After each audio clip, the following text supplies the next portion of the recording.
And, ladies and gentlemen, welcome back. Today we start Chapter 11, Taking Leave. Zen, how are you? I'm pretty good. Good. Well, as you can see, things pick up 1 year later. And what we have here is basically a story about the entire, I want to say country, continent that we're on. Europe. Hey, you're right. It kind of does. It's actually called Leave. I'm going to call it Europe. Okay, you can call it. And I don't remember if you watched the first chapter, but remember that there was that whole war with the dragon 1,000 years ago? Yeah, they fucked shit up. Yeah. So this explains how the 8 heroes that defeated the dragon menace set up the countries that make up Eliwood. So there's England, Germany. You know, it's kind of funny that you say that, but Bern really kind of is Germany. I know! It even sounds German. When we get to Bern, you'll understand that that's actually kind of appropriate. I don't know what that makes Iliad, though. Switzerland. Yeah, well, except for the fact that they're a country of mercenaries, and Switzerland's... Bizarro, Switzerland.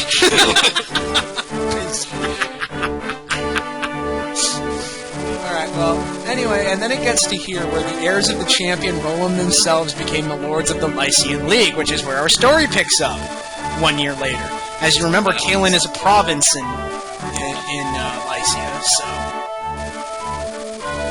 That's some alliteration. I know. The lords of the Lycian League. I know. And we pick up in FIRE. I think that's how you say that.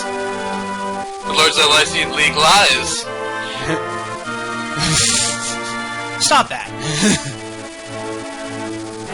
Bad Zen. Bad. Anyway, Fire's Marquess. Eliwood, what happened to you? Oh no, that's Eliwood's dad, Lord Elbert. He's gone missing, along with all of his knights. And he's been missing for a couple of months now, and no one knows what happened to him. So wicked stash. It is, isn't it? Let me guess, he's dead. Well, the rumors are that he's dead, but Eliwood doesn't believe it. He's dead, Jim.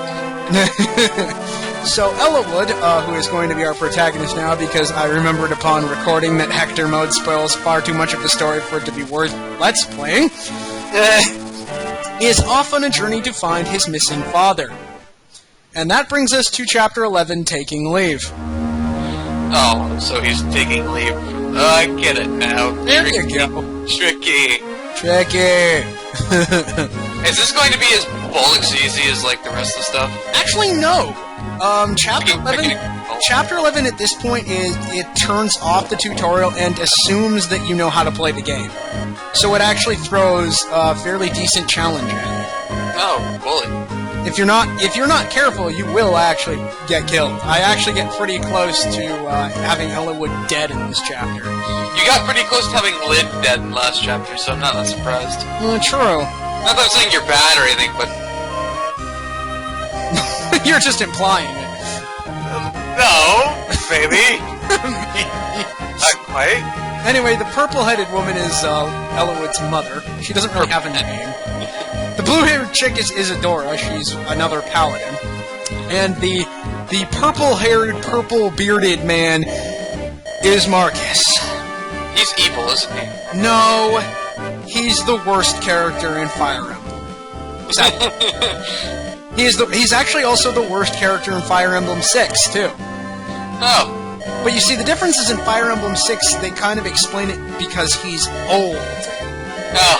He's like 60 or something in Fire Emblem 6. Here he's like 30, and he is still the worst character. Why you suck so bad, Marcus? I actually purposely look at his stats so I can explain to you why he is a terrible character. Oh!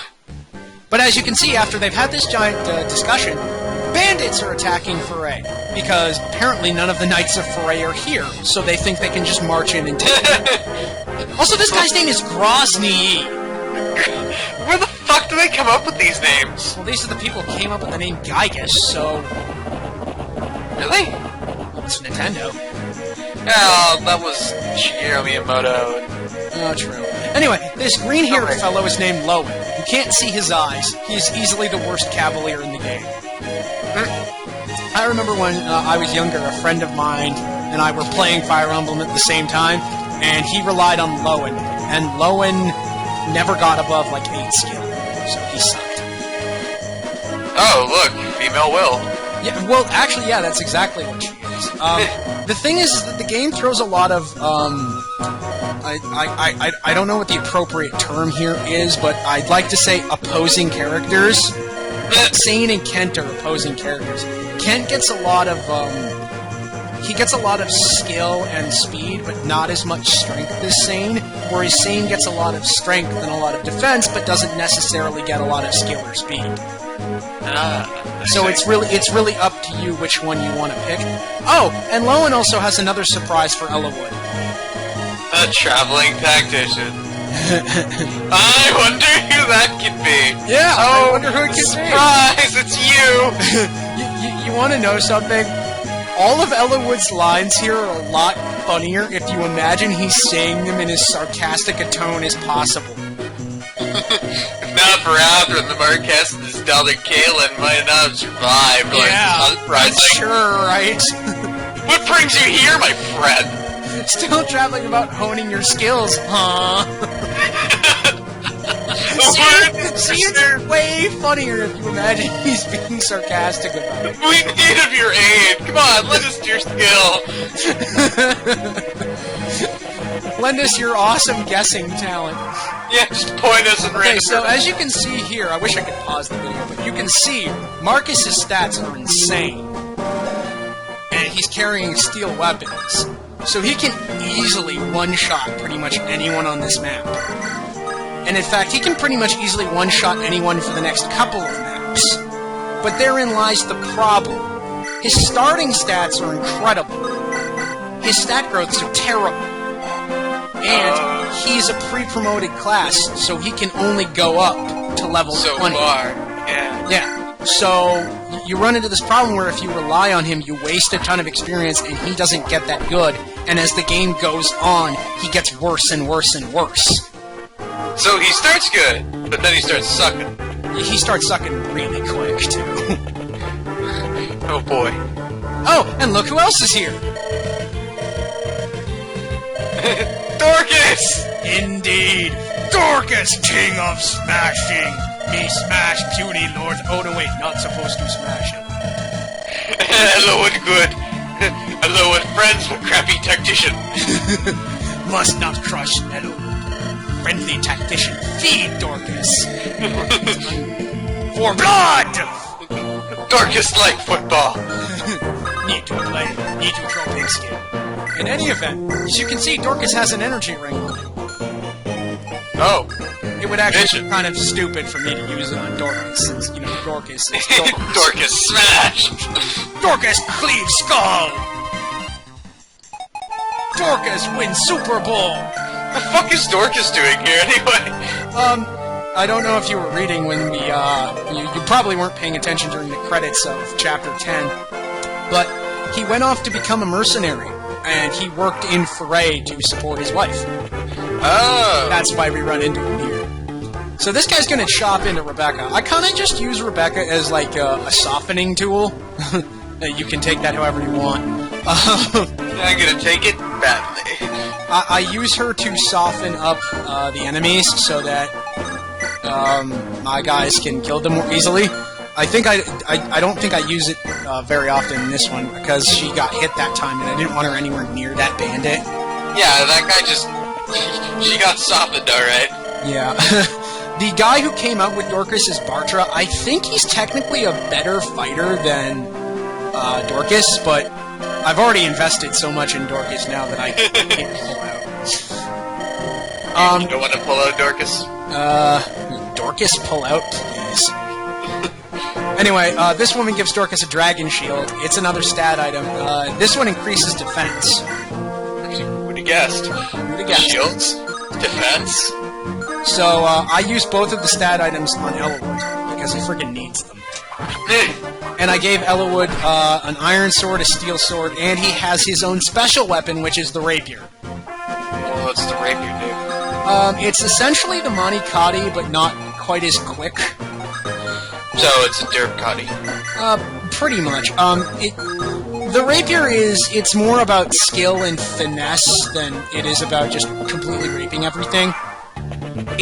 I think it's lighter than an iron sword. I haven't really checked the stats, but it's got decent crit chance, not as decent as the Manikati.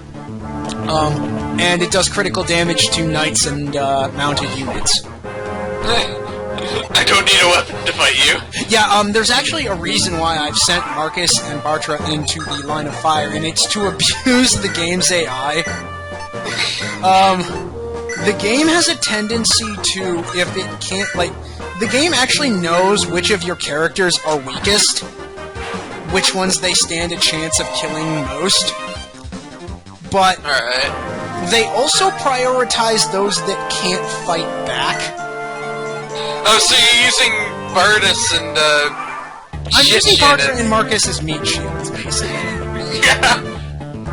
Because they will go after Bartra or Marcus before they'll go after Dorcas or Eliwood, because neither one of them can fight back. Yeah. So I just sort of throw them at the two of them, and then have Eliwood and Dorcas clean up afterwards. I use that dragon shield on Eliwood, and then I realize he's standing out here with 10 HP. Yeah. Which is kind of bad. I'm not gonna lie, it doesn't make me happy, so I throw Dorcas up here to try and do some skull smashing. Dorcas, crush your skull and shoulder! Dorcas, turn you into a wishbone and make wish. The wish is for more blood! The wish is for more smashing. So you'll also notice that archer and that bandit I messed up early on in the map have run all the way to the bottom of the map to that fortress down there. And that's so that they can heal. Yeah. So now that I've used the dragon shield and the energy ring on Eliwood, he's actually a pretty tough character. Otherwise, Eliwood starts off kind of lame, makes you wish you had Lim back. Yeah, I can see that. Especially after you've gotten used to them. It's like, nope, they're all gone now, except for Dorcas. So sometimes you feel like you kind of have to use heavier weapons just to get a more punch out of Eliwood, at least until a little bit later. You know, strength for you, Eliwood. Yeah, Eliwood has that kind of annoying thing where his strength gain is essentially kind of the same as Lynn's. It's slightly better, but it doesn't go up nearly as much as you'd like. Yeah. So I use Marcus here to check what's in the shop, and all it is vulnerary, so I'm not spending any cash on that shit. You don't even have to go there. Yep. So, and Marcus is just bringing all the boys to the yard. Or in this case, the shirtless bears. At least they're not named Yogi.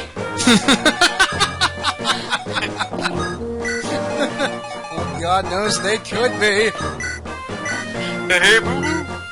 Smash your face! You are a bad smasher. You suck at smashing. My smash is better than your smash.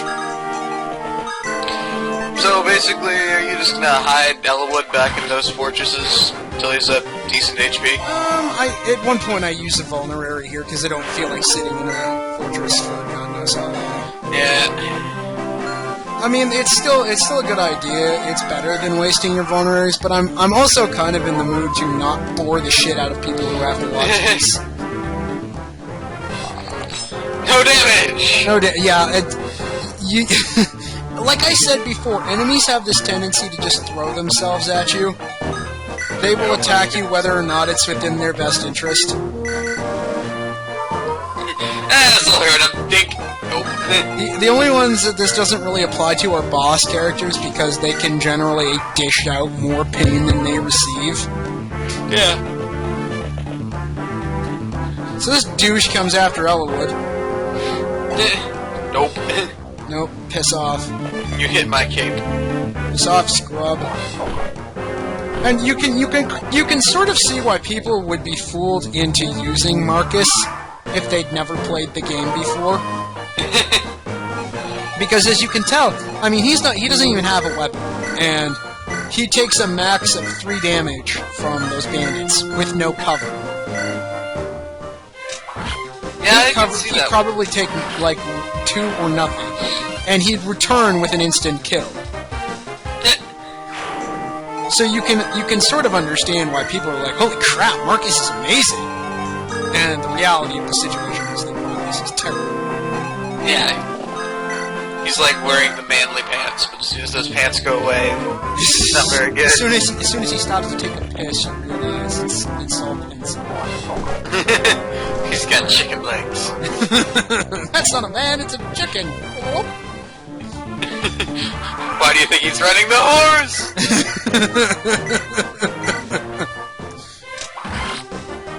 So yeah, Eliwood's fighting style is kind of weird. It's a lot of poking and jabbing. But hey, that's the second level up, and I already got strength, right? So we're already on a good trail. He's almost as strong as Lynn, and he's like 9 levels behind her. He's level 2. No, actually, yeah, he's actually level 3 now. So he's 7 levels behind her and almost as strong as her. That guy did damage. Yeah, all of one of it. So Marcus is just going to be the meat shield for most of this? Yeah, and part of me wants to feel bad about doing that, but I can't really because... Oh, Dorcas Mega Smash! Dorcas Clevehead 2. Dorcas Steer in hearty favor. Dorcas cannot tell a lie. Smashing is good. I'm guessing you're not going to use these guys either. No. Like I said, Lowen's sort of a liability for me just on a personal level. I don't want to use Rebecca because, well, I have Will. And I don't want to use Bartra because I'm using Dorcas. Cthulhu Zeus. So, yeah. Cthulhu Zeus Super Bowl. Exactly. So I don't really have any use for those 3, and I don't want to waste experience on them, especially when I have a lot of experience I could be giving Eliwood. And Eliwood, since he's the main character of the game now, is kind of important to make sure that he reaches max level at some point. Yeah. The stronger he gets, the better off you are for the majority of the game. Dorcas, level up after throwing, killing, smashing thing. Dorcas smash at range! You cannot escape, Dorcas! So, why don't you just have the Pew Pew Ranger girl and Dorcas just throw stuff at this guy? I could, but it would get really boring. Plus, he has an iron axe, so I'm just like, man, screw it. I'll stab him. I'll poke him. Poke him to death. So, yeah, I kind of just, I wade through the items here and see which one I want to use, and in the end, I just sort of decide to use the iron sword on him. And this guy's really funny, because he thinks he can take us, and then he realizes that we're Forayan Knights, and he's like, what? No, that's not possible! And I'm like, dude.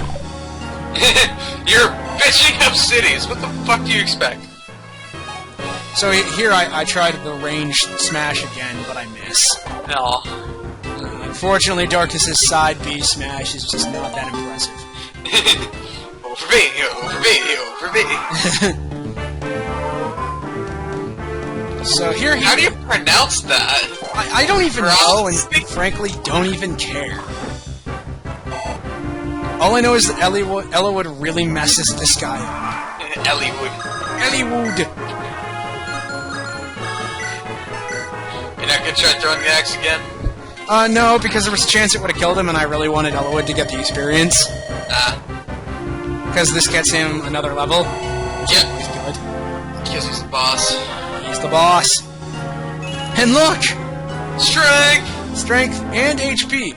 This literally means if he gets one more level of strength, he's officially as strong as Lynn. And she's level 10. Don't you always get HP when you level up?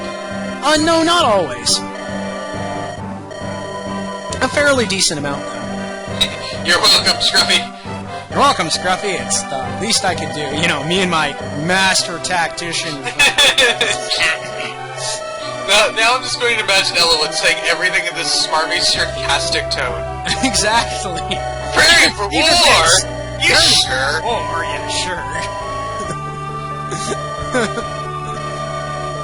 So this magistrate dude, Captain Scruffy, is telling Eliwood how the Marquess of Laus is preparing for war. And this is news to everyone in Lycia. So they have no idea what's going on. And Laus, as you'll learn, is kind of a strange nation, or a strange province. But Eliwood seems to think that his father disappearing and Laus suddenly readying for war is enough of a connection to merit going after Laus. And apparently... Where are you going now, Alfred? Yeah, what are you doing now? You could travel with... Wait, you said yes? No, I was... I don't know where it's gonna go, but we'd be stronger than you if you came with us. Splendid. Thanks. I pray we give you no cause to regret your decision. I'm like, no, I'm fine. I got free room and board, bitches. And over here we see that young little Miss Robin Hood is going to follow us regardless. Apparently she thinks Eliwood is hot or something. She's the daughter of Magistrate Scruffy. My father, Magistrate Scruffy, is the greatest magistrate in all the land. And if you don't agree with me, I'll put a fucking arrow through your skull.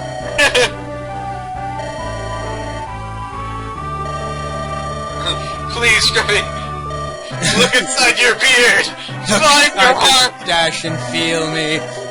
Feel what I am telling you. I must go. I must help the hot red-headed boy.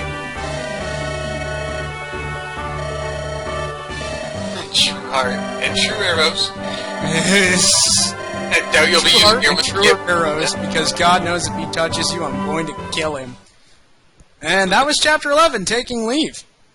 We took leave. Indeed we did. Thanks for the help, Zen. Yep, I'm always here. Yay!